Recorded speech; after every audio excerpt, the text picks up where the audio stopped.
Right. और इतना motivation मिला उस दिन कि उसी दिन मैंने और जो मेरे साथ मेरे असिस्टेंट था उसको मैंने बोला कि एक और शो होना चाहिए। हमने रिक्वेस्ट करी, उन्होंने हमारे को सेकंड शो दिया जहां पे कोई स्पेस नहीं थी, उन्होंने हमारे को सेकंड शो दिया उसका, और भर भर के audience I. That inspiration, that motivation came from the expression. और लॉकडाउन में मैं क्योंकि स्टूडियोज चल नहीं रहे थे, कुछ काम नहीं चल रहा था, तो हमने कहा भैया कुछ तो करना ही है। और मैं खुद फियर में था कि क्या करूं। तो हमने ऑनलाइन क्लासेस शुरू की। तो ऑनलाइन स्टूडेंट आने लगे क्योंकि स्टूडेंट को ये बहुत कमाल चीजें लगने लगी, तो और कोर्स भी बहुत अच्छा चलने लगा। और मैं बाय चांस मैं दिल्ली चला गया उन दिनों, क्योंकि मेरे को थोड़ा पेरेंट्स के लिए वो था, मैं दिल्ली चला गया, तो मैं दिल्ली में ले रहा था।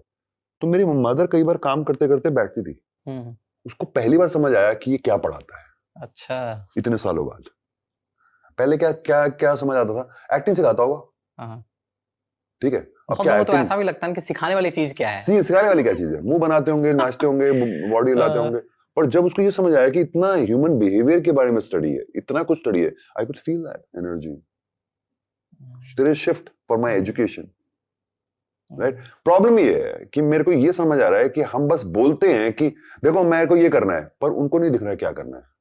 एक बार दिखाओ तो सही, राइट। मेरी एक स्टूडेंट थी, वो नवी मुंबई से यहाँ शिफ्ट करना चाहती थी, उसके पेरेंट्स नहीं मान रहे हैं, होता है वो, ठीक है ऐसे। तो सो अलग अलग तरीके का डिसलेक्सिया होता है, colour dyslexia, words dyslexia, map dyslexia होता है कि लोग उनको समझ नहीं आता राइट कौन सा लेफ्ट कौन सा, ये नहीं समझ आता। बहुत सारे लोगों को होता है और हमारे को इस बात की जानकारी नहीं है। तो मैं तारे जमीन से एज अ फिल्म प्रभावित नहीं था, एज सब्जेक्टिव सब्जेक्ट प्रभाव कि ये सब्जेक्ट अच्छा है, इसको बाहर पता लगना चाहिए लोगों को। और कई बार मैं स्टूडेंट से भी बोलता हूँ डिसलेक्सिया, आई एम डिसलेक्सिक, तो उनको नहीं समझ आता। मैं कहा तारे जमीन पे देखिए, तो हाँ, तो उधर से रेफरेंस लेकर वो कहते हैं ओह अच्छा।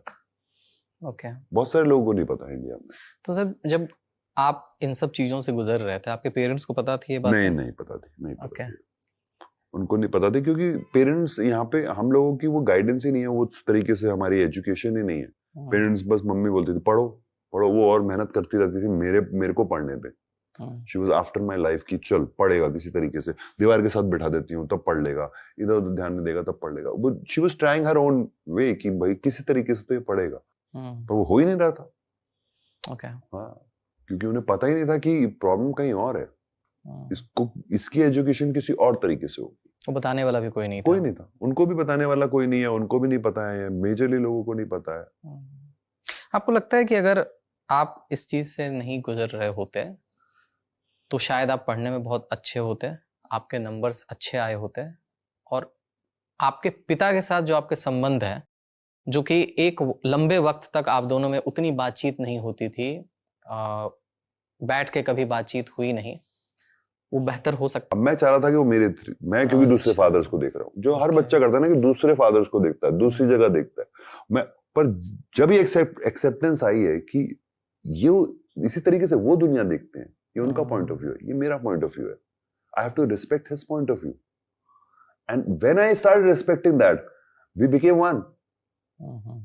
Now we listen to each other, we talk to each other. पर पहले क्या था, अरे ये आदमी सुनता नहीं है भाई, ये आदमी समझ नहीं आती, और उनको ये लग रहा है मेरा बेटा नहीं सुन रहा है, तो वो चल रहा है। और लड़ाई नहीं है कि ऐसी कोई हम लड़ रहे हैं, या पर वो एक अनसेड में लड़ाई है, मतलब और आपके साइड से ज्यादा थी वो हमेशा। हम अपने ऊपर ही काम कर सकते हैं। मैं अगर उन पे काम करना है तो फिर उनके बचपन पे जाना पड़ेगा, उनकी वो कैसे परवरिश हुई, क्या हुआ क्या नहीं हुआ, वो उन पे काम कर सकते हैं। मैं अपने ऊपर काम कर सकता हूँ टू ओपन अप कि भाई ये एक अलग वर्ल्ड से आया, इसने अपनी स्ट्रगल जी है इस इंसान ने, राइट। इसके भी कुछ ड्रीम्स होंगे जो मारे गए होंगे मेरी वजह से। तो रिस्पेक्ट दैट कि वो उस वर्ल्ड से देखता है, उसका पैरामीटर लाइफ वो उसका अलग वर्ल्ड है, मेरा अलग वर्ल्ड है। अब मैं इतना ये ऐसी एजुकेशन में हूँ और ये कर रहा हूँ, तो इसका मतलब नहीं है कि वो इंसान छोटा है।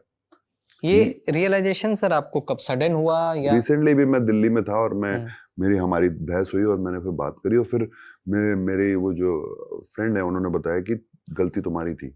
मेरे को समझ ही नहीं आया, तो फिर मैं कह रही कि उनका वर्ल्ड याद है तुम्हें, उनका वर्ल्ड है और एक तुम्हारा वर्ल्ड है, तो उनके वर्ल्ड में उनके वही प्यार है, वो तुमको प्यार कर रहे हैं उस वर्ल्ड